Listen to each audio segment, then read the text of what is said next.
Like, there's a lot of people that we keep up to date with, and like if we don't know you, make sure we know you. Like, we make sure we know everyone. What I do for this money? What I do for this money? What I do for this money? What I do for this money? See, by the time I'm done, bro, we're gonna have all of this, fam.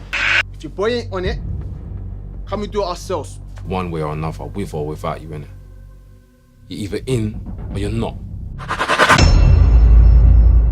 Hey, you're here with your girl Latoya Lovell, and I am here with Femi and Slim. What up? Hey. I'm good, thank you. How are you two doing today? We're really good, you know. Good. Right, okay. So, whose idea was the film? Slim, your idea. What made you come up with the idea for the film? I just felt it was time that the UK needed a film like this. Obviously, me and Femi done It's a Lot, and that was a comedy. It was more light-hearted. It touched on certain issues to do with cancer as well, and I just felt that it went sort of over people's head. And I felt that seeing the massive response to a program like Top Boy, I felt that a film similar to something like that would really work in the UK, and being brought up on films from America like Belly, Boys in the Hood, New Jack City, Paid in Full. They were massive films that influenced me as a young person, seeing some of my idol rappers in films as movie stars. So me and Femi spoke about it, and we said like we should make a film more of a street film, more of a film that relates to the street. So we made the intent. The process for filming is a long process. You've got the script writing and stuff like that. Did you guys write the script yourselves? Yeah. Did you? Yeah, of course.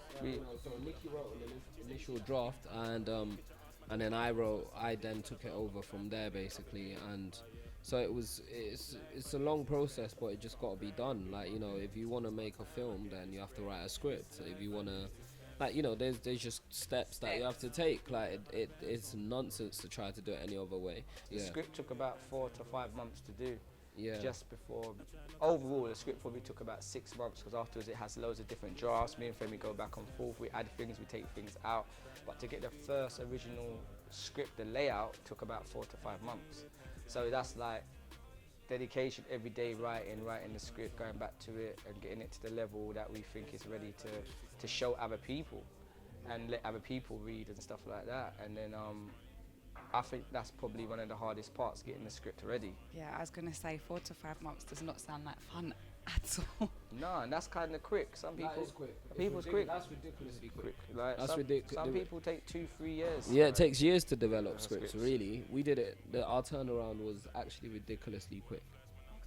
Do you think that's because you both had each other, that you was able to do it as quickly, but or? at the same time, it was like sometimes you just have to Get on. you have to move on. Like, you can't drag out stuff. Like, there's a lot of my projects. I've had projects in development with TV channels, like for 6 months, like a year, and so on and so forth. So like, these things, sometimes you can spend years and years in development hell, they call it, but we don't want to be developing something forever and ever. Like, we'd rather go and then improve on it as we go along. But if we send our script to about another 10 people, they're gonna say it should be like this, it should be like that, and you could get lost in so many different people's opinion of how the script should be and how the story should be told. So we just go with what we feel that we want to see on screen, because everybody's got a different opinion on how the script should be. Everybody's got a different opinion on what is a good story, what is a good film. So you just got to know what you want to tell to the audience. All right, question for both of you. Do you keep up with directors that are out there as well?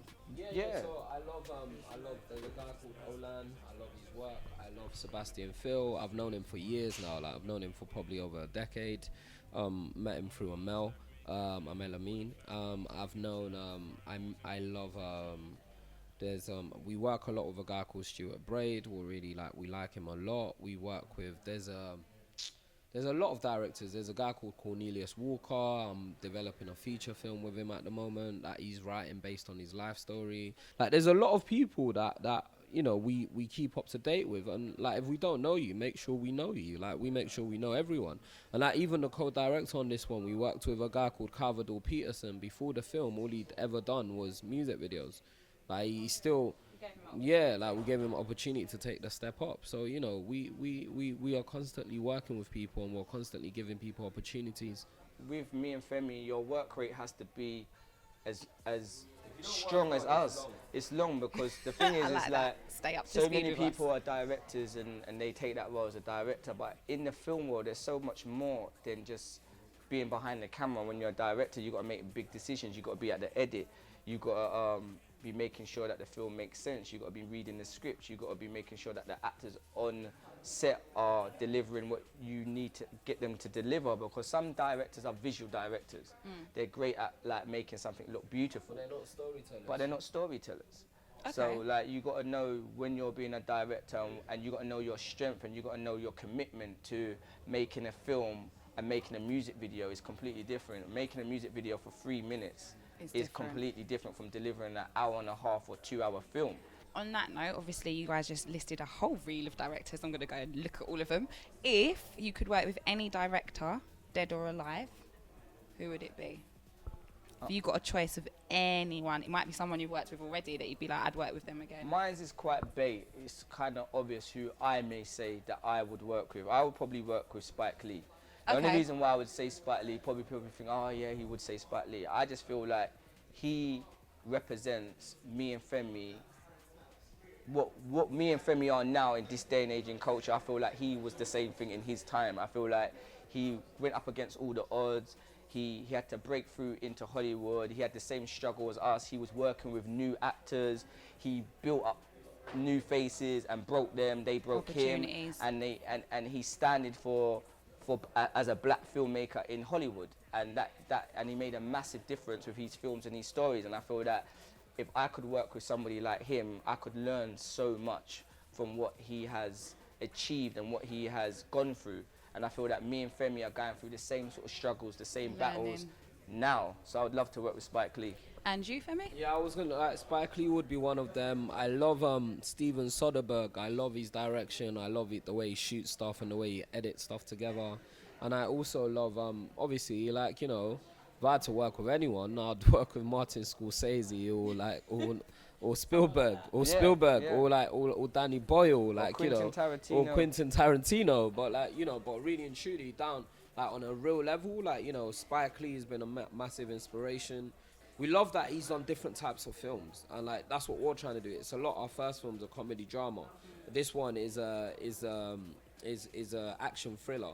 The next one hopefully will be a rom-com. So it's always different, and like, you know, that's what Spike Lee was doing. He was doing different types of films.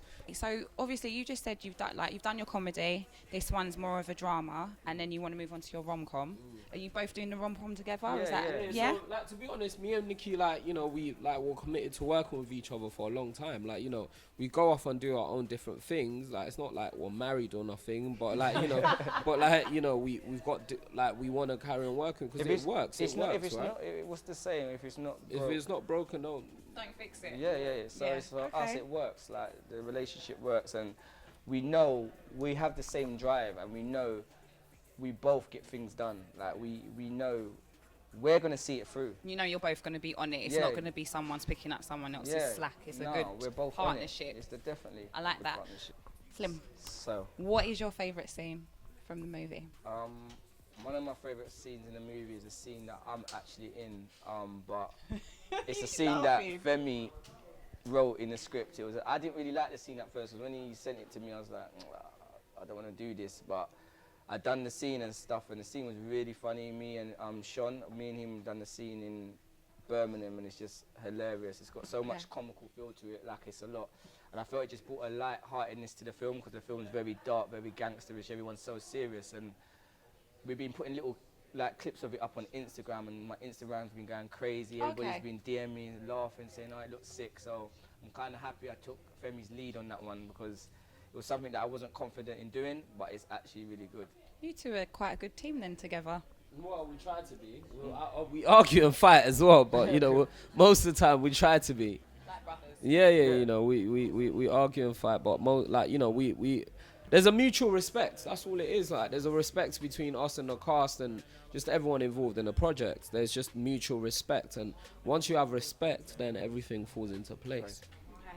Oh, question I didn't ask you. You obviously had quite a few big names on set. with regards to the music artists. How did everyone get on? Did everyone get on fine? Yeah, it was okay. There was a lot of egos on certain days, like, you know, there were arguments and petty stuff, but, you know, generally speaking, everyone got on fine, but then everyone gets on too well, so it gets in the way of doing work sometimes. Yeah.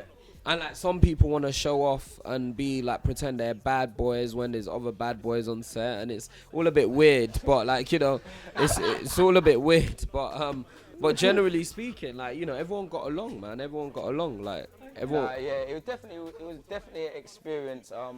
But everybody got on, to be honest. And you know what I found? I found that a lot of the artists sort of met each other Through the film, isn't that weird? Yeah. And people knew each other. People know each other. They knew of each other. They know of each other. But when you're actually spending like every day with each other for a couple of weeks, they bonded. They bonded.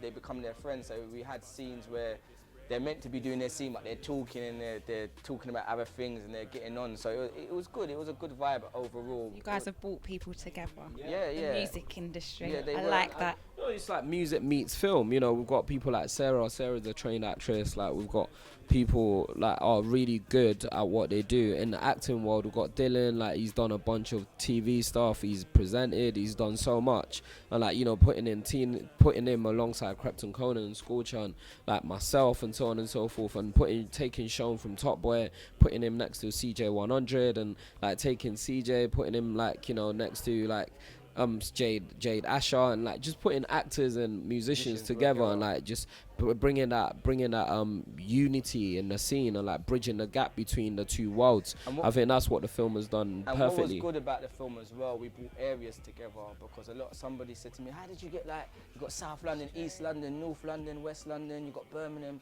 I think that was like a good decision we made, because it's a unity thing. We wanted to show that we're all unified. It doesn't matter if you're from South and you're from East. There's no separation. We're all brothers. We're all sisters trying to work together. And it's good to have guys from different areas and guys going to areas that they're not familiar with. Like, we had South London guys in East London and in Hackney.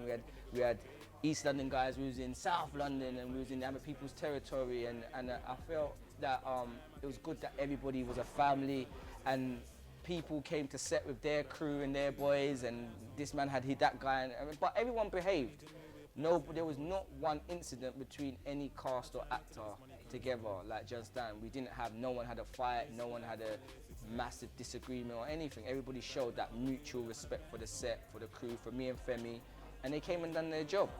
I like the fact you just said family. I think that's quite nice. It is like an extended family, though, I suppose, if you spend every day with them. No, it's definitely a family, because at the end of the day, me and Femi are not Universal. We're not Lionsgate. We don't have millions and millions of pounds, so we're working on a budget. And we need that family spirit. If people don't believe in it, like brothers, if we don't believe in each other, like brothers, and we don't invest in each other, and we don't become close, and we don't become involved in each other's lives and each other's you know, worries and concerns and that, then it's not gonna work, because it's not like we're throwing money at them like big box. We're not a multi-billion-pound company like Universal. Like, you know, we're not Lionsgate. We're not like E1. We're not any of these big distribution companies. Can I just say, you don't need to be, because your film's still in the cinema. Absolutely, and I bet it's going to be a smash hit anyway. Absolutely. And on that note, you should pre-order the film now for cinema.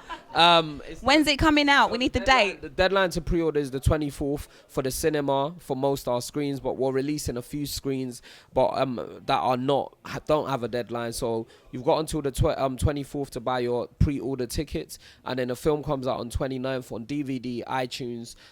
But you can pre-order the DVD now, pre-order the iTunes now, just pre-order everything. So you can pre-order cinema, pre-order the film on iTunes, and pre-order the DVD now, but the film is officially released everywhere on the 29th. Social media for the film, have we got a Twitter? So, yeah, we've got a Twitter. The Twitter's The Intent Movie. Okay. The Instagram's Dirt Intent, and the Facebook is Dirt Intent. Okay, and that's got all mini trailers and little bits like that. It's got behind the scenes. You want to see like behind the scenes pictures, trailers, like we've got special graphics design, like we've got countdown graphics going on today. Like, you know, it's happening, you know. Like, if you want to know about the intent, just follow the social media. The social media pops as well, you know, like there's like competitions every so often that we'll just randomly do. So yeah, it's happening. And so yeah, make sure you support the movement. Yes, we will. So you've heard it here first, folks. You're here with your girl Latoya Lovell, and I am with Femi. and Slim. Thank And you we for are having out. us. Thank you. Thank you. Bye. God bless.